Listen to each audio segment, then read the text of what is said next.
तो बच्चे energy flow जो है, अब हमारे पास सेकेंड पॉइंट है after productivity.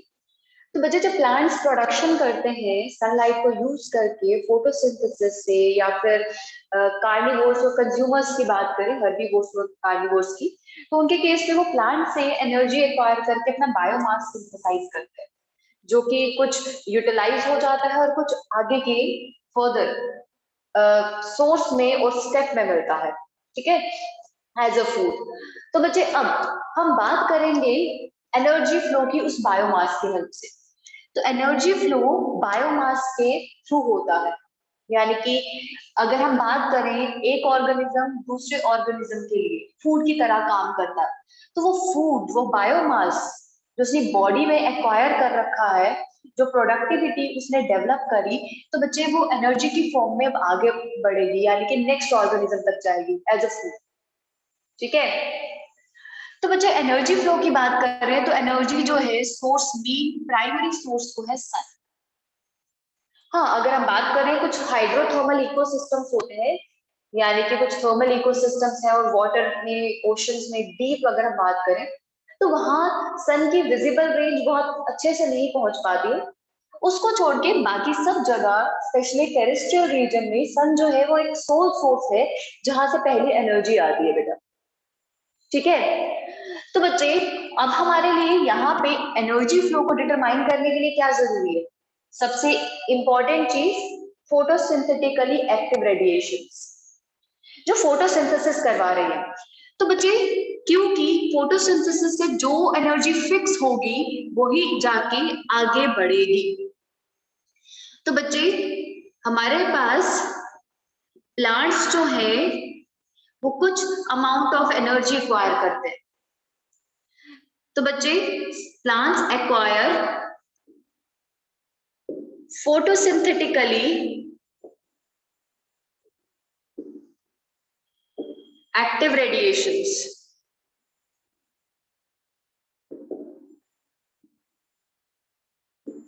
Photosynthetically active radiations यानी कि पीएआर,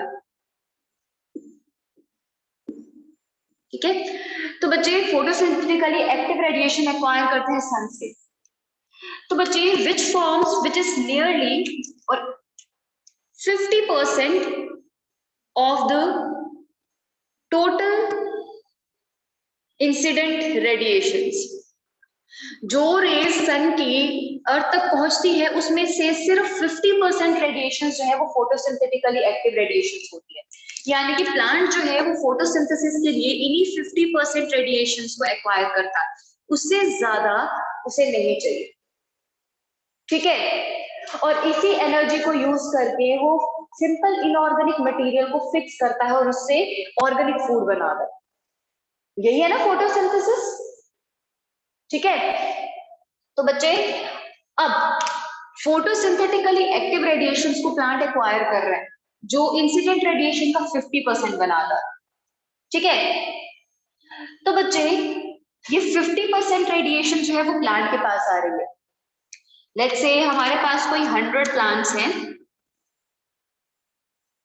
ठीक है, लेट्स से 100 प्लांट्स हैं, ऐसे 100 प्लांट्स के पास फोटोसिंथेटिक एक्टिव रेडिएशन जो है वो रीच कर रही है, जो 50% है सोलर रेडिएशन।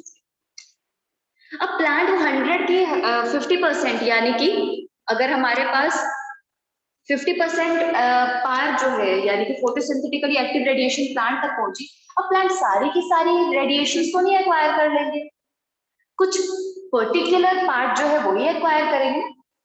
अब प्लांट का ये थोड़े ना कि 50% फोटोसिंथेटिकली एक्टिव रेडिएशन है सन की सारी रेडिएशंस में से, तो 50 की 50 एक्वायर कर लेते हैं, नहीं, प्लांट जो है इस 50% से भी कुछ पर्टिकुलर अमाउंट जो है वो एक्वायर करते हैं, ठीक है, यानी कि ओनली 2 to 10%। तो plant acquires only 2 to 10% of photosynthetically active radiation, यानी कि कितना, देखो सन के केस में अगर देखा जाए तो प्लांट कितना कम एनर्जी फिक्स कर रहे हैं, बट अगर देखा जाए तो ये एनर्जी सफिशिएंट होती है बायोस्फीयर में आगे ट्रांसफर होने के लिए और ऑर्गेनिजम्स को सस्टेन करवाने के लिए, ठीक है। तो बच्चे ये है हमारे पास एक बेसिक कॉन्सेप्ट।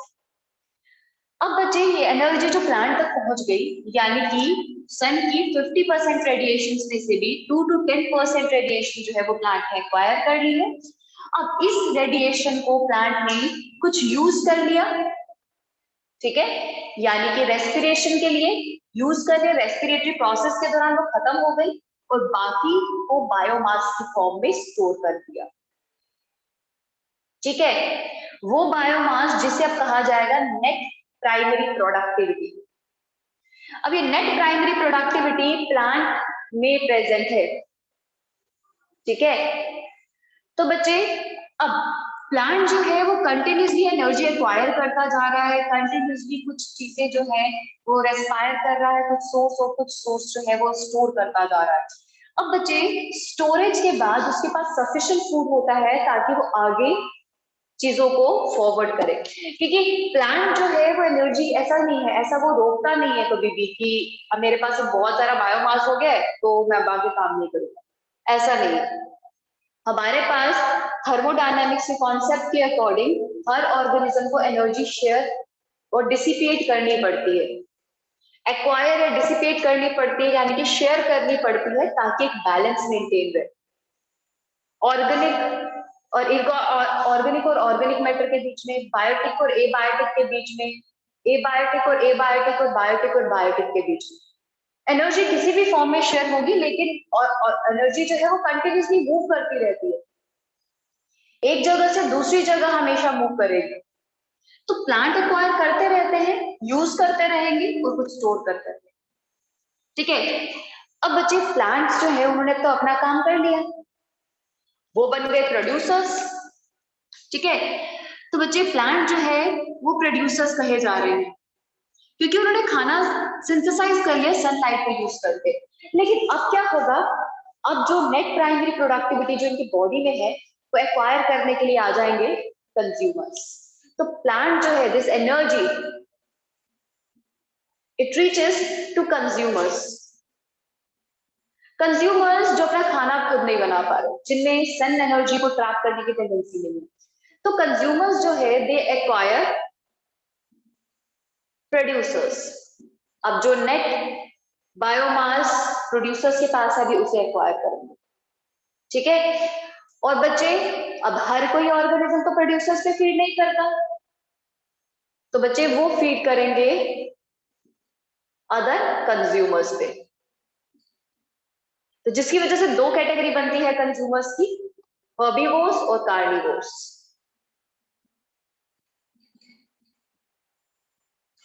हर्बीवोर्स वो जो कि फीड करते हैं ऑन प्लांट्स यानी कि प्रोड्यूसर्स पे, और कार्निवोर्स वो विच फीड्स ऑन हर्बीवोर्स और अदर कार्निवोर्स,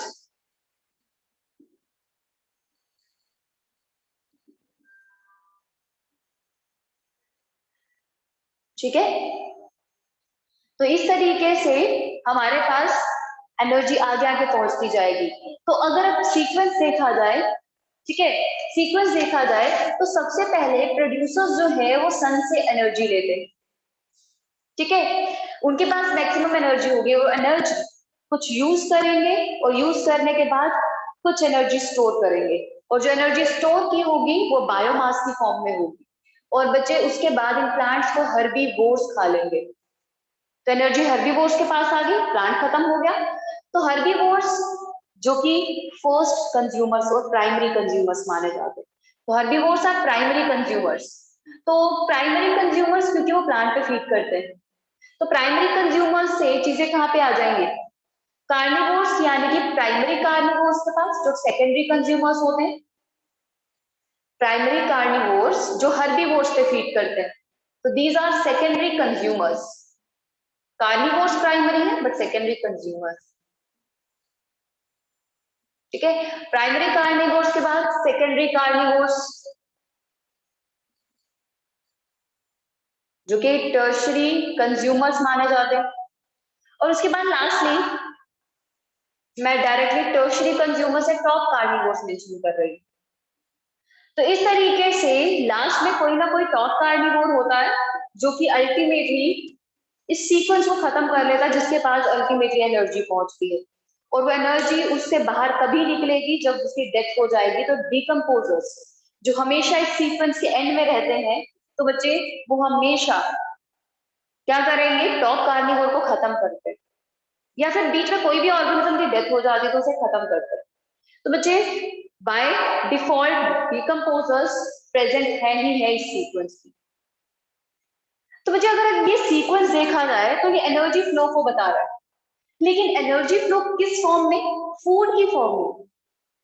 यानी कि ये सीक्वेंस बता रहा है कि कौन सा ऑर्गेनिज्म किसको किसके ऊपर फीड कर रहा है। तो इस तरीके से हमें क्या नॉलेज मिल जाती है, हमें मिल जाती है एनर्जी फ्लो की नॉलेज, क्योंकि फूड के फॉर्म में एनर्जी आगे बढ़ रही है। ठीक है, so this sequence represents a food chain, food chain को रिप्रेजेंट कर रहा है। यानी कि ये सारा एनर्जी फ्लो जो है वो फूड चेन के थ्रू ही पॉसिबल है। लेकिन इकोसिस्टम जो है वो बहुत कॉम्प्लेक्स सिस्टम है, जहां पे सिर्फ फूड चेन फॉलो नहीं होता, वहां पे कॉम्प्लेक्स कनेक्शंस होते हैं, जिसकी वजह से फूड चेन के अलावा फूड वेब्स भी एग्जिस्ट करते हैं। ठीक है, तो उनके बारे में बात करते हैं कि फूड चेन्स और फूड वेब्स होती क्या है, वहां पे एनर्जी फ्लो कैसा हो रहा है। ठीक है,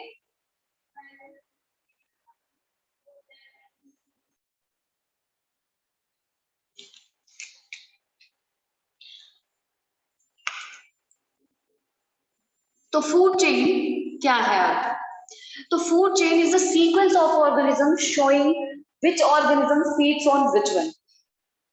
तो बच्चे सीक्वेंस ऑफ ऑर्गेनिजम्स representing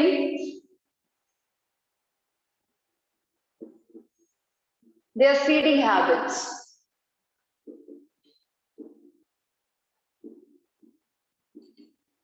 उनकी फीडिंग हैबिट्स को रिप्रेजेंट करता है। तो इसी तरीके से हमें पता चल जाता है कि ऑर्गेनिज्म में एनर्जी फ्लो किस डायरेक्शन में होगा।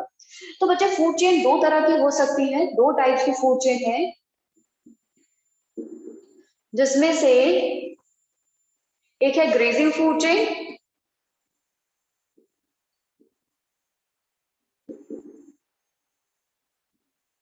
और दूसरा है detritus food chain.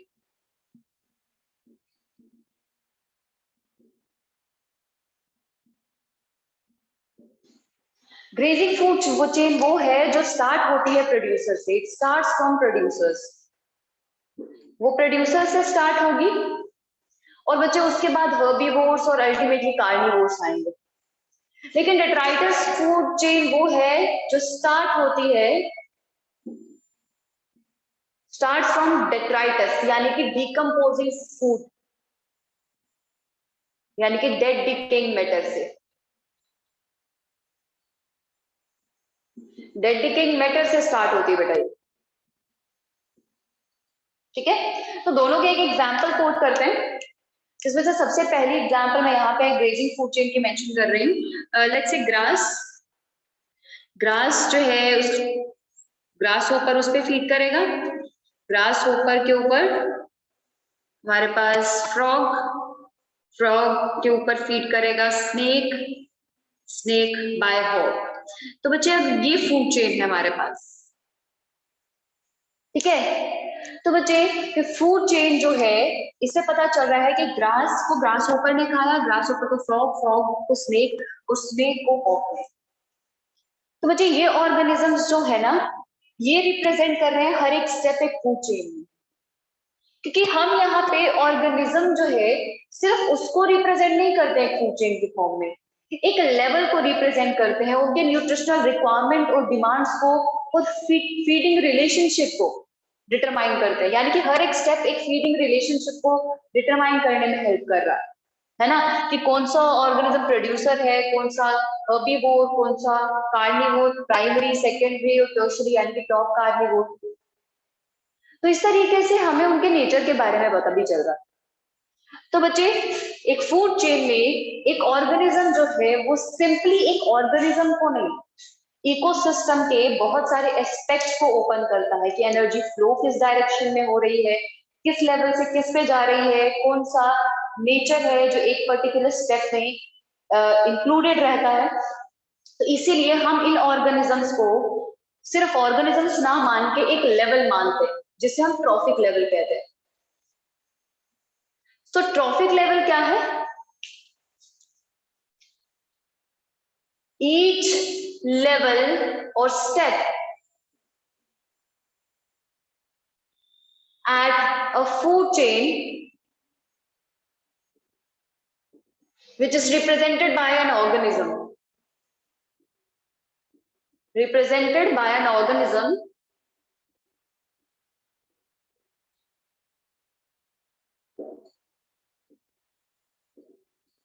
is called as trophic level. मतलब वो हर एक लेवल जो कि हमारे पास ऑर्गेनिज्म से रिप्रेजेंट होता है उससे ट्रॉफिक लेवल कहा जाता है। तो फूड चेन में ऑर्गेनिज्म एक ट्रॉफिक लेवल को रिप्रेजेंट कर रहा है, जिसमें से ग्रास जो है वो फर्स्ट ट्रॉफिक लेवल है, grass hopper second trophic level, यानी कि प्रोड्यूसर हमेशा फर्स्ट ट्रॉफिक लेवल जो है वो अटेन करता है। और बाय डिफॉल्ट जो सेकेंड ट्रॉफिक लेवल पे होगा वो हमेशा एक ग्रेजिंग फूड चेन के अकॉर्डिंग वो हमेशा एक हर्बीवोर ही होगा। थर्ड ट्रॉफिक लेवल में हमेशा एक प्राइमरी कार्निवोर होगा। तो इसी तरीके से हमारे पास ट्रॉफिक लेवल्स रहते हैं और हर एक लेवल में ना बच्चे एक पर्टिकुलर अमाउंट ऑफ बायोमास होता है। ठीक है, मतलब हर एक ऑर्गेनिज्म में ना हर एक पर्टिकुलर एरिया के हिसाब से हम बात करते हैं। जैसे हम एक फूड चेन कभी भी कॉमनली और जनरली नहीं लेते। हम देखते हैं एक एरिया में कौन से ऑर्गेनिज्म की क्या फीडिंग हैबिट है, वो उसके पास कितनी पॉसिबिलिटी है, मतलब किस पॉसिबल ऑर्गेनिज्म पे वो फीड कर पा रहा है उस एरिया में।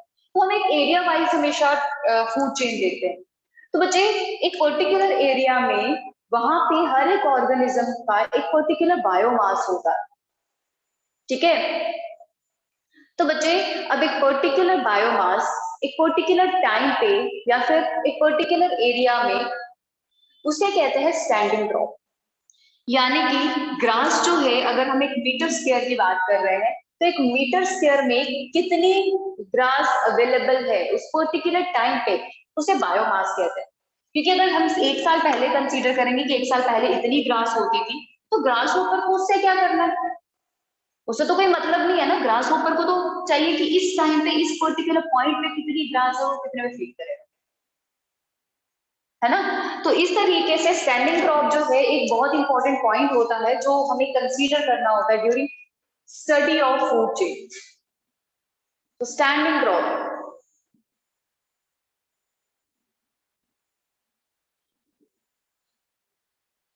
स्टैंडिंग क्रॉप यानी कि अमाउंट ऑफ बायोमास और number of organism per unit area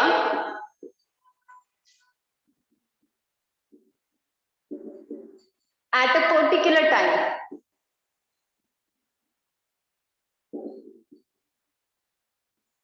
is called as standing crop।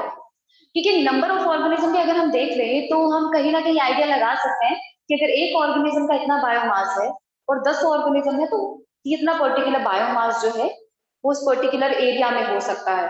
तो नेक्स्ट ट्रॉफिक लेवल के लिए कितना बायोमास अवेलेबल रहेगा उस पर्टिकुलर टाइम पे, वो स्टैंडिंग क्रॉप ये डिनोट करता है। तो बच्चे ये है ये हमारे पास ग्रेजिंग फूड चेन, जिसमें एक लेवल से बायोमास जो है, एनर्जी जो है वो दूसरे लेवल पे शिफ्ट होती है, बट कुछ एनर्जी डिसिपेट भी हो जाती है बीच में। ठीक है, जो कि हम रेस्पिरेशन से शो कर रहे थे। तो नेट प्राइमरी प्रोडक्टिविटी जो स्टोर हुई है वही आगे बढ़ेगी। अब बच्चे डेट्राइटिस की बात करते हैं। तो डेट्राइटिस के केस में जो फूड चेन होती है वो डेड डिकेइंग मैटर से स्टार्ट होता है ना। तो कोई मैटर जो है वो डेड और डिकेइंग लेवल पे है, उसे और कुछ नहीं चाहिए, बस वो डिके हो रहा है, डेथ हो गई ऑर्गेनिज्म की, तो उस पर कोई फीड करेगा decomposer he. Let's say fungi fungi है, माइक्रोब्स है, तो वो है हमारे पास इस फूड चेन के मेन ऑर्गेनिज्म। और ये फूड चेन बहुत लंबी नहीं होती है, क्योंकि डेड डिकेइंग मैटर में डायरेक्टली डिकम्पोजर्स फीड करेगा और कुछ, बस सिंपल सा फूड चेन रहेगा। ठीक है, लेकिन बच्चे देखा जाए हम एक पर्टिकुलर एस्पेक्ट पे ही बात कर रहे हैं। यहाँ पे हमने एक पर्टिकुलर सीक्वेंस देख लिया, तो बच्चे क्या ऐसा होता है एक पर्टिकुलर एरिया में सिर्फ एक ही हर्बीवोर एक प्रोड्यूसर पे फीड करने के लिए हो? एक प्रोड्यूसर पे फीड करने के लिए मल्टीपल ऑर्गेनिजम्स हो सकते हैं एक एरिया में। तो क्या ये नेचुरल इकोसिस्टम को रिप्रेजेंट कर रहा है? नेचुरली इकोसिस्टम में होने वाली चीजों को रिप्रेजेंट कर रहा है? नहीं ना। तो बच्चे हमारे पास जब एनर्जी फ्लो होता है ना एक इकोसिस्टम में, वो इस सीक्वेंस में नहीं होता। हम हमेशा यही कहते हैं कि 10% एनर्जी फ्लो होता है ना। एक लॉ है 10% लॉ ऑफ एनर्जी फ्लो। तो बच्चे ये एनर्जी फ्लो का लॉ ये बताता है कि हमेशा फर्स्ट ट्रॉफिक लेवल से जो सेकंड ट्रॉफिक लेवल पे जो एनर्जी जाएगी ना, वो सिर्फ 10% होगी उससे। लेट्स से हम यहीं पे यही वाली एग्जांपल बात करते हैं, सेम एग्जांपल की हेल्प से। So only 10% energy moves to next trophic level। तो 10% लॉ ये कहता है, ठीक है, यानी कि अगर ग्रास है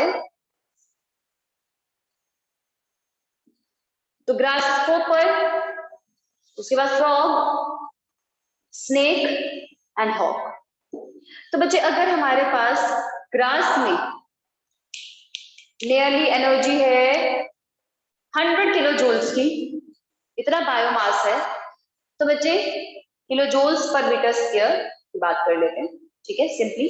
तो इससे हाफ और 10% एनर्जी जो है वो आगे बढ़ेगी, यानी कि 10 किलो जूल्स।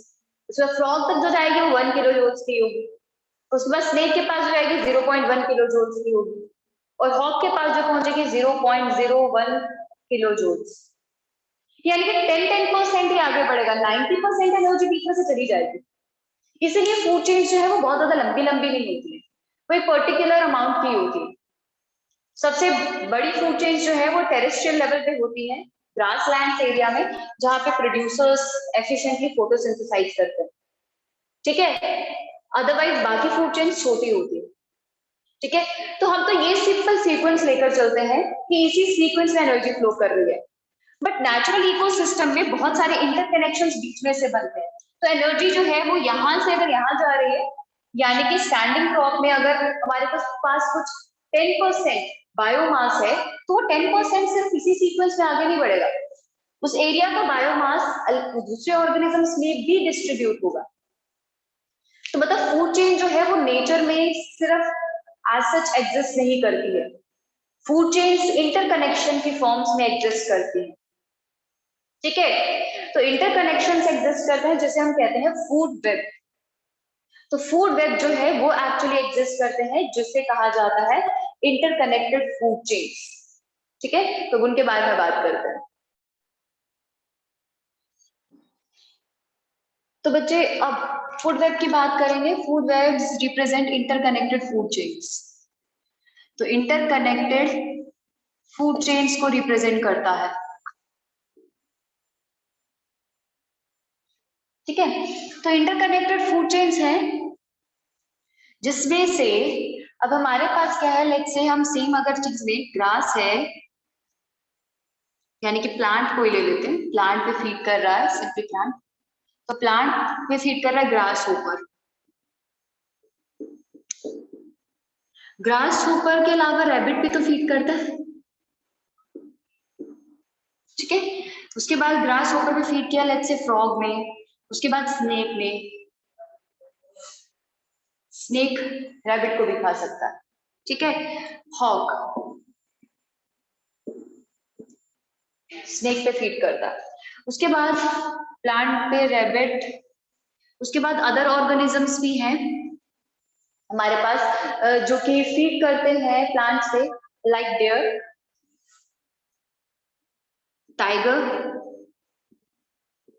ठीक है। उसके बाद बहुत सारे इंसेक्ट्स हैं, other insects other than grass hopper, जो प्लांट पे फीड करेंगे, और फ्रॉग उसे खाता है। ठीक है। तो उसके बाद हमारे पास इंसेक्ट्स के ऊपर यहाँ पे अगर हम बात करें तो बर्ड्स भी फीड करते हैं। ठीक है, तो टाइगर जो है वो फॉर द और ऑर्गेनिजम्स पे फीड कर सकता है बीच में। ठीक है, सो इस तरीके से अगर हम बात करें तो हमारे पास यहाँ पे इंटरकनेक्शंस जो है वो मल्टीपल बनते हैं। तो इंटरकनेक्शंस जो है वो इस तरीके से हेल्प करते हैं इकोसिस्टम को बैलेंस करने में कि इन केस अगर बीच में से, जैसे अगर हम एक कॉमन एक फूड चेन ले रहे हैं, लेट्स से बीच में से अगर फ्रॉग एक्सटिंक्ट हो जाता है उस पर्टिकुलर एरिया से कोई कंडीशन की वजह से, तो स्नेक के पास दूसरा ऑप्शन है। ठीक है, अगर हमारे पास कोई पर्टिकुलर इंसेक्ट खत्म हो जाता है तो ग्रास ऊपर है ना फ्रॉग के लिए, है ना। तो बच्चे वैसे ही मल्टीपल ऑर्गेनिजम्स पे टाइगर फीड कर सकता है। ठीक है, तो टाइगर जो है मल्टीपल ऑर्गेनिज्म से फीड कर सकता है, अगर एक नहीं है तो दूसरे में फीड कर लेगा। तो इस तरीके से ना कंटिन्यूटी मेंटेन रहती है, ऐसा नहीं है कि एक ऑर्गेनिज्म के जाने की वजह से दूसरे को स्टार्वेशन से मरना पड़े। हाँ, अगर बहुत ही ड्रास्टिक कंडीशन आती है तो वैसा केस हो सकता है, अदरवाइज ऐसा नहीं, है ना। तो इसीलिए बच्चे फूड वेब्स जो है they are more stable than food chains. ये ज्यादा स्टेबल है फूड चेन से, इसीलिए अगर एक इकोसिस्टम में सिर्फ फूड चेन होगी ना तो बच्चे वो स्टेबली एग्जिस्ट नहीं कर पाती है। ठीक है, सो ये है फूड वेब के बारे में। फूड वेब जो है वो इंटरकनेक्शंस बताता है कि फूड चेन के बीच में इंटरकनेक्शंस है। सो बच्चे नेक्स्ट कॉन्सेप्ट है इकोलॉजिकल पिरामिड्स का।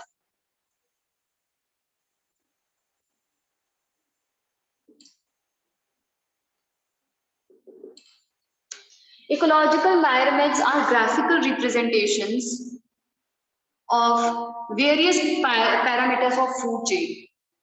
ये बच्चे ग्राफिकल रिप्रेजेंटेशन है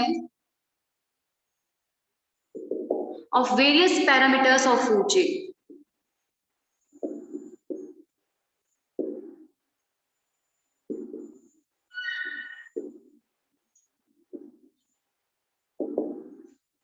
ठीक है, तो बच्चे जिसमें अलग अलग पैरामीटर्स जो है वो दिखाए जाते हैं, लाइक बायोमास,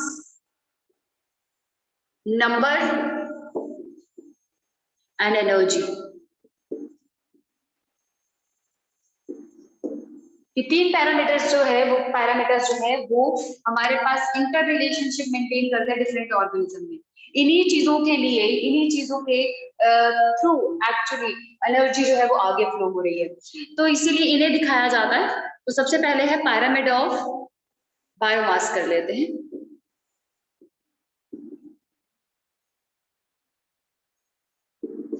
तो पिरामिड ऑफ बायोमास जिसमें हम क्या करेंगे, अलग अलग ट्रॉफिक लेवल्स दिखाएंगे और उसमें बायोमास को रिप्रेजेंट करेंगे, और रिप्रेजेंट करेंगे कि एक ट्रॉफिक लेवल का बायोमास कितने नेक्स्ट लेवल के कितने बायोमास को सपोर्ट कर सकता है, फॉर्म कर सकता है। ठीक है, तो बच्चे हमारे पास अगर हम बायोमास के केस में अगर हम डिफरेंट ट्रॉफिक लेवल्स पे जा रहे हैं तो डिफरेंट चेंजेस जो है वो देखने को मिलती है। तो बच्चे it represents biomass of different trophic levels.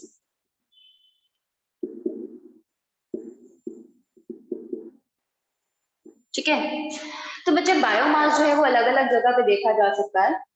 ठीक है, जैसे आप हायर लेवल पे जाओगे, जैसे आप प्रोड्यूसर से जा रहे हो हायर लेवल पे, यानी कि कार्निवोर और टॉप कार्निवोर की तरफ। एक चीज है बायोमास के केस में, अगर हमारे पास कुछ बायोमास, कुछ प्रोडक्टिविटी इनिशियली क्रिएट हो रही है तो कुछ रेस्पिरेशन के दौरान चली भी तो गई, एक्टिविटी के दौरान लूज हो गई। ठीक है, जिसकी वजह से क्या होता है, हमारे पास जैसे जैसे आगे बायोमास बढ़ेगा, जैसे जैसे आगे बायोमास और एनर्जी शिफ्ट होगी तो बायोमास कम ही तो होता जाएगा। ठीक है, तो बच्चे हमारे पास हर्बीवोर का बायोमास जो है इसीलिए हमेशा ज्यादा होता है पर्टिकुलर एरिया में एज कंपेयर टू कार्निवोर और हर्बीवोर। प्रोड्यूसर का बायोमास हमेशा ज्यादा आएगा, जिसकी वजह से पिरामिड जो है it is mostly upright in case of biomass. Biomass जो है उसकी केस में मोस्टली अपराइट आएगा। तो याद रखेंगे जब भी हम पिरामिड बनाते हैं तो नीचे हमेशा एक प्रोड्यूसर आता है, नीचे से ऊपर प्रोड्यूसर आता है, और हमने कहा बायोमास प्रोड्यूसर के केस में हमेशा ज्यादा रहेगा। लेट्स से अगर हम बात करें प्रोड्यूसर ये है तो प्रोड्यूसर नीचे आएगा, उसके बाद primary carnivore, sorry primary consumer यानी कि हर्बीवोर, उसके बाद सेकेंडरी कंज्यूमर यानी कि प्राइमरी कार्निवोर। इस तरीके से जैसे हम ऊपर तक जाते जाएंगे वैसे वैसे बायोमास कम होता जाएगा, क्योंकि कुछ बायोमास लूज हो गया। तो जब तक टॉप कंज्यूमर आता है तब तक बायोमास बहुत ही कम पहुंच जाता है। इसीलिए ऑर्गेनिज्म को बायोमास बनाने के लिए ना, एक पर्टिकुलर ऑर्गेनिज्म को बायोमास बनाने के लिए ज्यादा से ज्यादा लोअर प्रॉफिट लेवल की डाइट चाहिए होती है। ठीक है। हाँ, बायोमास के केस में अगर हम देखें, ये हमारे पास टेरेस्ट्रियल एरिया का केस है। जैसे कि अगर हम प्लांट की बात करें, प्लांट सन एनर्जी को एक्वायर करता है तो प्रोड्यूसर का बायोमास ज्यादा होगा। उस पर प्राइमरी कंज्यूमर यानी कि हर्बीवोर ने फीड किया, उसका बायोमास थोड़ा सा कम होगा। ठीक है। लेट्स से एक प्लांट पे एक कंज्यूमर, एक हर्बीवोर जो है 10 प्लांट पे फीड करता है, तो 10 प्लांट का बायोमास हमेशा उस एक ऑर्गेनिज्म से ज्यादा ही आएगा। ठीक है। वैसे वो एक टाइम पे कितने ऑर्गेनिज्म पे फीड कर रहा है उसका अगर हम बायोमास कंपेयर करें तो हमेशा एक कंज्यूमर का और फर्स्ट ट्रॉफिक और सेकंड ट्रॉफिक लेवल का थर्ड के कंपैरिजन में बायोमास हमेशा ज्यादा रहेगा। वही अगर हम एक्वेटिक सिस्टम में चले जाए ना तो बच्चे हमारे पास वहां पे बायोमास जो है वो थोड़ा सा डिफरेंट पैटर्न शो करता है। वहां पे ना हमारे पास इन्वर्टेड पिरामिड आता है, अपराइट पे। ठीक है। हमने कहा मोस्टली अपराइट होता है जैसे कि टेरेस्ट्रियल के केस में, but in aquatic system it's inverted. Aquatic ecosystem में थोड़ा सा डिफरेंट अरेंजमेंट दिखता है।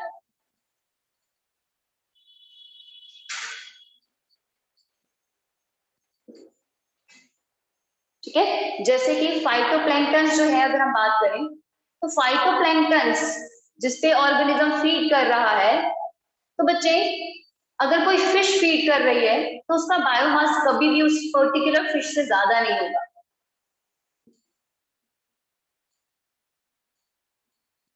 ठीक है। तो स्मॉल फिश अगर फीड कर रही है तो भी उसका बायोमास फाइटोप्लैंक्टन से ज्यादा ही होगा, और लार्ज फिश का बायोमास हमेशा फाइटोप्लैंक्टन से और स्मॉल फिश से ज्यादा रहेगा।